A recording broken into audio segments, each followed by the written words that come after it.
After 7 years of shelter, my son and daughter-in-law suddenly won $85 million. But gratitude? There was none. By noon that very day, my daughter-in-law, Seraphina, cruelly threw all my belongings out the window. China shattered across the street. "We don't need to do charity for you anymore," she screamed. "Go die old in a nursing home." I stood in the yard, dusty and calm. "Did you read the name on the back of the ticket?" Her Victoria smile froze, and her glittering world began to collapse. Some victories come at an unbearable cost. Some betrayals, from the closest hands, leave scars far deeper than any physical wound. Prepare yourself for a story where fortune's wheel turns, revealing not just riches, but the true price of family. The midday sun beat down mercilessly, but it was nothing compared to the fiery rage emanating from the apartment window above. Elara stood on the cracked sidewalk, a silent statue amidst the debris of her life. Porcelain shards from her grandmother's tea set glinted like malevolent S rained down, each thud a blow to her heart. Seraphina's voice, sharp and venomous, cut through the humid air, echoing off the brick walls of the old building. "We don't need to do charity for you anymore. Go die old in a nursing home." The words were a physical assault, yet Elara's posture remained unyielding, her gaze steady on the woman who had just uttered such cruelty. A strange calm settled over her as she took in the scene, the chaos unable to penetrate the quiet resolve that had begun to form within her. She watched as a small antique music box, a gift from Kian many years ago, tumbled from the third-story window and landed with a soft final crack near her feet.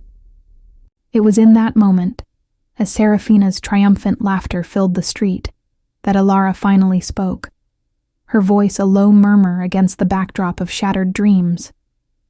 "Did you read the name on the back of the ticket?" Seraphina's triumphant smile, as wide and artificial as a plastic doll's, faltered, a flicker of confusion crossing her face before she quickly reasserted her celebratory facade. She was leaning out of the open window, her hand still resting on the sill from where she'd pushed the last box. "What are you muttering about, old woman? Your senility is showing." Her tone was dismissive, but the slight tremor in her voice was almost imperceptible. Elara didn't flinch, her gaze unwavering as she watched her daughter-in-law. She remembered moving into this very apartment, a haven she had painstakingly created for Kian and Seraphina when they first married. A space she had lovingly maintained for 7 years, asking for nothing in return but their happiness. Now, it was being dismantled by the very people she had sheltered, with a cruelty that chilled her to the bone. The sounds of distant traffic and children playing faded into a dull hum as Elara's thoughts drifted to the quiet evening just a week ago, when Kian had mentioned finding an old lottery ticket tucked away in a box of forgotten papers. He had laughed it off, but Elara knew, even then, that something fundamental had shifted. She slowly bent to pick up a small, untouched, framed photograph of Kian as a child, its glass mercifully intact, clutching it to her chest as she prepared to speak again. The silence stretched, heavy with unspoken accusations and dawning apprehension. Seraphina's false smile completely vanished, replaced by a scowl. "What difference does it make whose name is on it?" "It was found in our home! We won!" She slammed the window shut with a violent shudder, the sound echoing ominously. Elara watched the window for a moment, then turned her attention to the small antique music box that lay broken at her feet. She knelt, her movements slow and deliberate, carefully picking up the delicate painted lid. "It makes all the difference, Seraphina," she called out, her voice clear and resonant, carrying easily to the closed window. "Because the ticket wasn't just found in your home. It was found in my home, and more importantly, it was bought with my money, decades ago, when I used to play the numbers every week at the corner store." A sharp gasp, muffled by the closed window, was her only immediate reply. Elara stood up, brushing dust from her hands, a profound sadness etched on her face. The joy of the win, the sheer magnitude of the fortune, had blinded them to everything else. She knew this was a revelation that would shatter their carefully constructed world, not just hers. She clutched the broken music box lid, a bitter trophy. Inside the apartment, the silence was deafening, broken only by the frantic thumping of Seraphina's heart against her ribs. She pressed her hands to the closed window, as if to physically push away Elara's words, but they resonated deeply within her. bringing a cold, creeping dread. The memory surfaced unbidden. Keon, rummaging through a dusty box in the attic, pulling out a faded, crinkled lottery ticket. He had initially dismissed it as an old relic, but Seraphina, ever the opportunist, had insisted on checking the numbers. And then, the explosion of joy, the disbelief, the confirmation, $85 million. She remembered the hurried drive to the lottery office, the blinding lights, the signature. But whose signature? She had been so overwhelmed, so focused on the money, the new life, the freedom from Elara, that she hadn't truly paid attention to the fine print, the name already printed on the back. The victorious smile she had flashed for the cameras, the one Elara had observed from below, now felt like a grotesque mockery. Her glittering world, built on a foundation of a single piece of paper, began to crack, the fissures spreading rapidly. She stumbled back from the window, her mind racing, a horrifying realization taking root. Outside, Elara turned and began to walk away, leaving Seraphina alone with her dawning terrible truth. Inside the suddenly hollow apartment, the reverberations of Elara's words lingered, thick and suffocating. Seraphina paced the living room, a whirlwind of frantic energy, her mind racing through the hazy details of the lottery office visit. She couldn't shake the image of the ticket, the hurried signature, the overwhelming joy that had overshadowed everything else. When Keon finally emerged from the bedroom, "Tell me, Keon, whose name was on that ticket?" "Really on it?" He stopped, his gaze fixed on a bare patch of wall where a family portrait used to hang, the silence stretching taut between them. The apartment, stripped of Elara's presence and her belongings, felt cold, unfamiliar, a stark monument to their abrupt descent and potential fall. Seraphina felt a cold dread begin to coil in her stomach, a fear far more profound than the fleeting concern she'd felt moments before. Elara found herself at a small, unassuming community shelter, a stark contrast to the home she had nurtured for decades. The chipped paint on the walls and the worn communal couch offered little comfort, yet a different kind of resolve solidified within her. She sat, carefully placing the broken music box lid on the table beside her, its delicate painting a stark reminder of what she had lost and what she might gain. A hot cup of tea, offered by a kind volunteer, warmed her hands but did little to thaw the chill of betrayal that had settled deep in her bones. Her mind replayed Seraphina's cruel words, but now, instead of pain, they ignited a slow, steady burn of determination. This wasn't just about the money. It was about dignity, about the 7 years of selfless care, and about the blatant disregard for family that had been shown. She knew she couldn't simply walk away. Back at the apartment, the argument escalated, each word a shard of glass in the suffocating quiet. Seraphina's voice grew shrill, demanding answers, while Keon retreated further into himself, his shoulders hunched. I remember Mom talking about it," he finally admitted, his voice barely a whisper, "about playing the numbers, and how she'd always put her name on the back for good luck." Seraphina gasped, her perfectly manicured hands flying to her mouth. The implications were horrifying, a slow-motion car crash of her dreams. She had been so consumed by the win, by the vision of a life free from Elara's subtle judgment, that she had willfully ignored any inconsistencies. Her mind raced, trying to find a loophole, a way to spin this. The silence that followed was thick with the weight of Keon's unspoken guilt and Seraphina's mounting panic.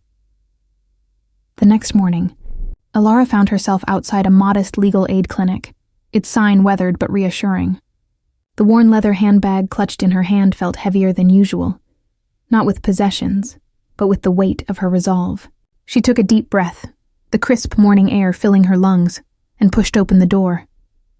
Inside, a kind-faced receptionist smiled warmly. "How can we help you today?" she asked.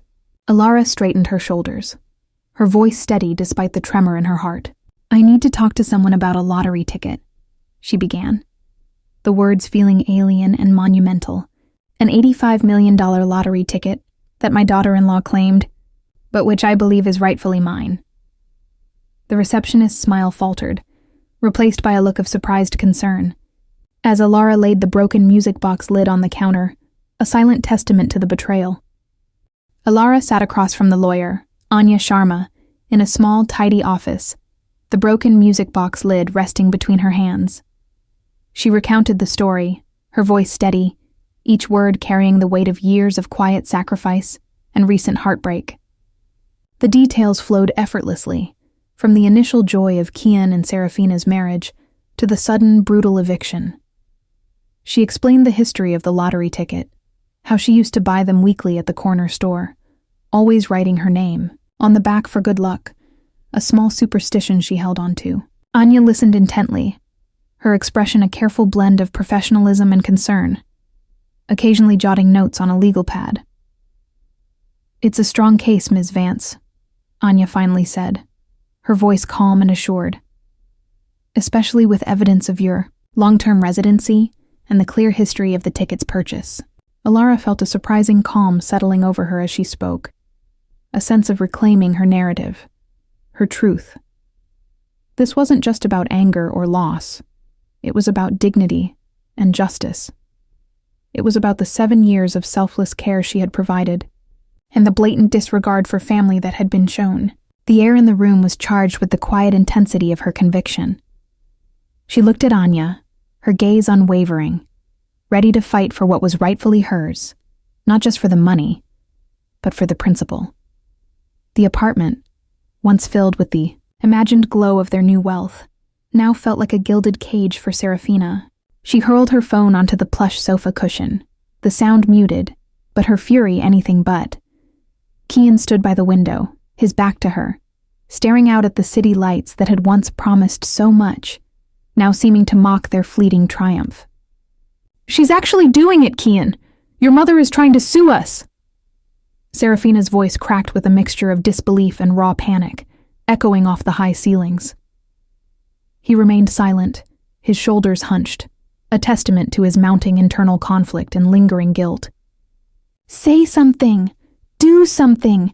She's going to take everything!" she shrieked, her carefully constructed composure crumbling entirely. The reality of Elara's legal action was a cold slap, shattering the illusion of their unchallenged triumph and the effortless future they had envisioned. The lavish apartment, their new car, the designer clothes, all of it suddenly felt precarious, built on shaky ground that threatened to give way at any moment. Seraphina paced the expensive rug, her perfect world teetering precariously on the brink of collapse. Her breathing was shallow, ragged, as the full weight of their precarious situation pressed down on her. "What are we going to do?" she whispered, her voice barely audible, betraying a fear she rarely allowed to surface. Elara walked along the riverbank, the broken music box lid still clutched in her hand, its delicate painting a stark reminder of what she had lost. The cool breeze carried the scent of damp earth and distant city life, a comforting contrast to the turmoil within. She traced the delicate painted flowers on the lid, a ghost of a smile playing on her lips as a poignant memory surfaced. Kian, a small boy with bright. It was a simpler time, before the allure of staggering wealth had twisted the family dynamics beyond recognition. She remembered the day she bought the winning ticket, a casual purchase after a long shift at the diner, a small indulgence she'd almost entirely forgotten until Kian's casual mention. The thought of it now, this tiny scrap of paper holding so much power, so much potential for upheaval, was surreal. This fight was not just for the money, for the financial security she was now desperately lacking, but for the principle of honesty, for the acknowledgement of her efforts, her love, her very existence that had been so cruelly dismissed. She would not let their greed erase her history. The river flowed steadily beside her, its unwavering current a reflection of her newfound, unshakable resolve. A week later, a thick, cream-colored envelope arrived at Kian and Seraphina's opulent apartment addressed to both of them, its official seal foreboding. Seraphina tore it open with trembling hands, her ribs. Kian, alerted by her sharp intake of breath, rushed to her side, his gaze fixed on the ominous document she held. The words on the page were formal, legal, and unyielding. Notice of intent. To litigate, breach of contract, fraudulent misrepresentation, demand for immediate return of lottery winnings. It was an official declaration of war, signed by Anya Sharma, a name Seraphina now recognized with a surge of dread. The dense legal jargon felt like a physical blow, stripping away their sense of security, their illusion of invincibility, and their seemingly boundless future.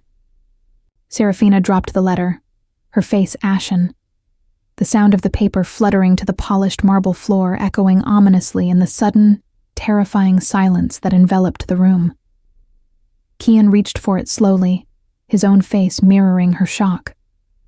Her glittering world wasn't just cracking, it was on the verge of shattering completely, threatening to drag them both down into the abyss. Seraphina sat at the mahogany dining table, the notice of intent to litigate lying before her like a death sentence. The opulent apartment, paid for with lottery winnings, suddenly felt sterile and cold. Kian paced nervously behind her, his shadow stretching across the expensive rug. "We need a lawyer, a good one," Seraphina said, her voice tight with panic. "Someone who can make this go away." Kian stopped pacing, his gaze falling on the city skyline visible through the panoramic windows. He knew his mother. She was quiet, but relentless. He had always admired her strength, even when it made him uncomfortable. Seraphina slammed her fist on the table, rattling the crystal glasses. "Don't just stand there, Kian. This is your mother we're talking about. Can't you talk to her?" Anya Sharma sat in her office, reviewing Elara's case file. The details were clear. A lottery ticket purchased with Elara's money, a long history of financial support to Kian and Seraphina, and a swift, cruel eviction. She felt a surge of anger on behalf of her client. This was more than just a legal battle. It was a moral one. The phone rang, interrupting her thoughts. It was Kian. "Ms. Sharma, I need to talk to you," he said, his voice strained. "About my mother, and the lottery ticket." Anya leaned back in her chair, her expression hardening. She had anticipated this call. "I'm always available to speak with my client's family, Mr. Vance," she replied, her voice professional but firm. "But understand that my loyalty lies with Elara." Elara sat in the community shelter, staring out the window at the rain-soaked street. The broken music box lid lay on the table beside her, a constant reminder of her loss. She thought about Kian, her son, torn between his loyalty to her and his ambition with Seraphina. She knew he was a good man at heart, but easily swayed by her relentless drive. A volunteer approached, offering her a blanket. "It's going to be a cold night," she said kindly. Elara accepted the blanket with a grateful smile. "Thank you," she replied, her voice soft. "It already is." Kian arrived at Anya's office, his face pale and drawn. He fidgeted in the waiting room, his anxiety palpable. He was caught between two worlds, his mother's quiet dignity and Seraphina's relentless ambition. When Anya called him in, he hesitated before entering her office. Inside, Anya sat behind her desk, her expression unreadable. "Mr. Vance," she said, her voice cool. "Please, sit down." Kian sat, perching on the edge of the chair, avoiding her gaze. "I want to help my mother," he said, his voice barely a whisper. "But I don't know how." Anya leaned forward her. "Tell me everything, Kian," she said.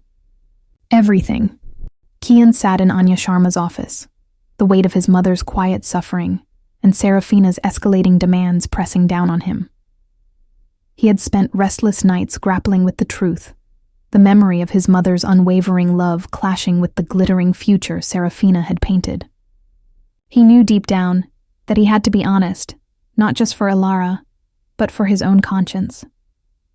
The air was thick with his unspoken guilt as he finally met Anya's unwavering gaze, a silent plea for understanding in his.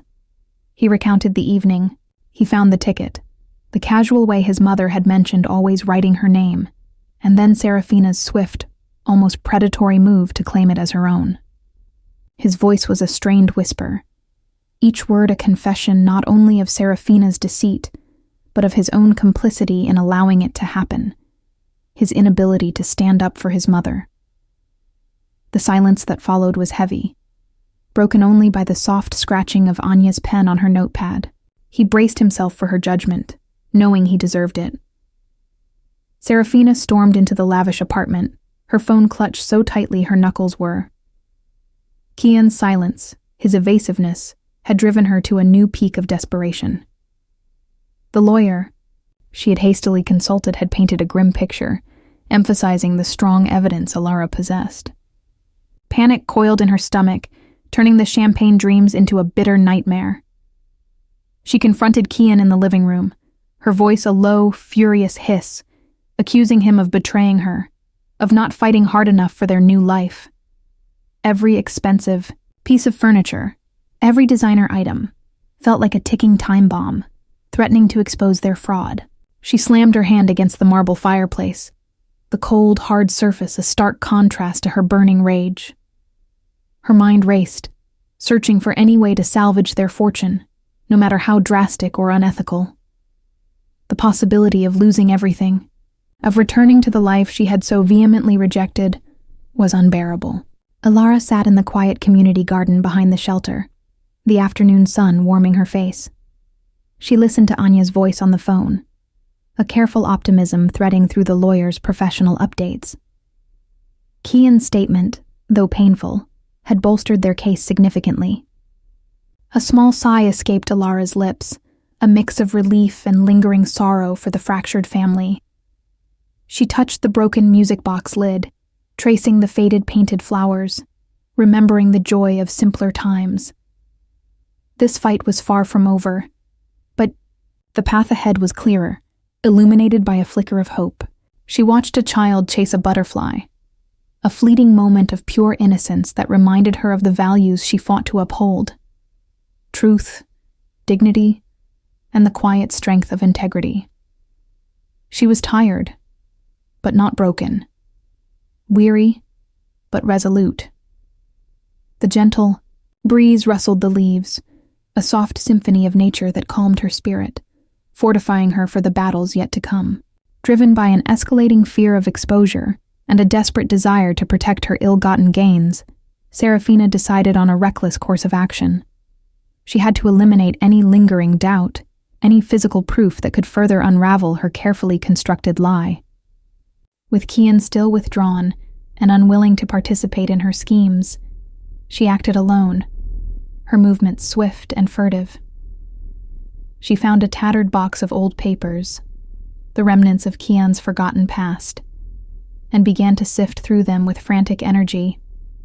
Her heart hammered against her ribs as she pulled out an old faded receipt, its corners dog-eared and its ink almost illegible, but still undeniably there. It was a receipt for the lottery ticket, dated decades ago, bearing Elara's familiar handwriting.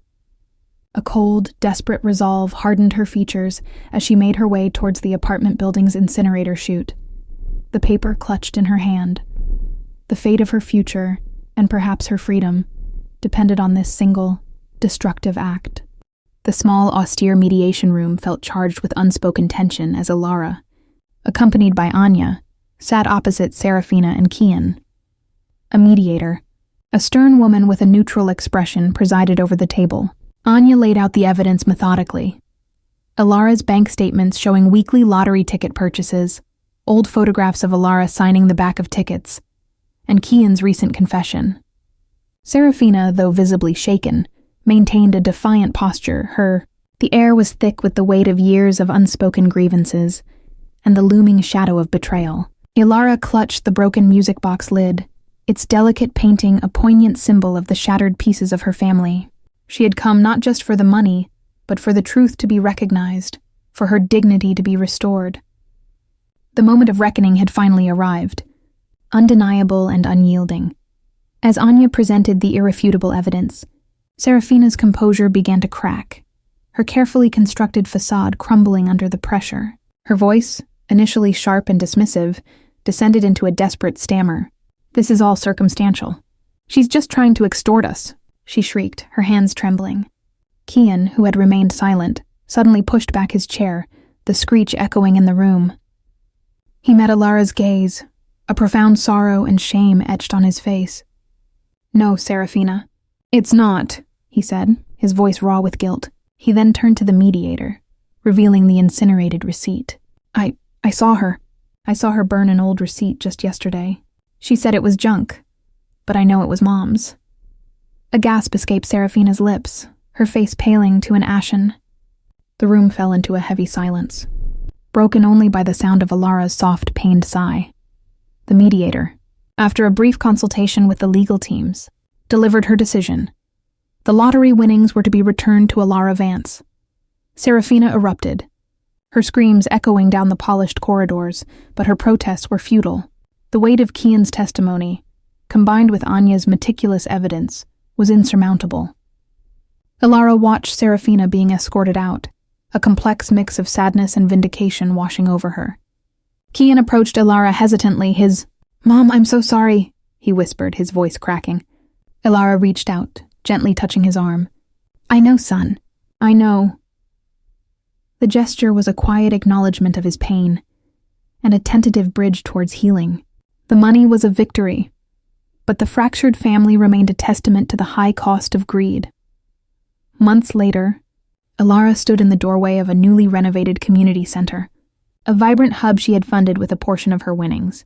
Children laughed, elders chatted, and the air buzzed with life and purpose. She had ensured a significant portion was used to establish a fund for single mothers and a legal aid clinic, a quiet testament to her unwavering compassion. The broken music box lid, now lovingly repaired, sat on a shelf in her cozy new apartment, a reminder of the past, but also of resilience. Kian had slowly begun to reconnect, offering genuine apologies and trying to mend the fractured bond, while Seraphina had vanished from their lives, facing legal repercussions for her actions. Elara looked out at the bustling center, a contented smile gracing her lips.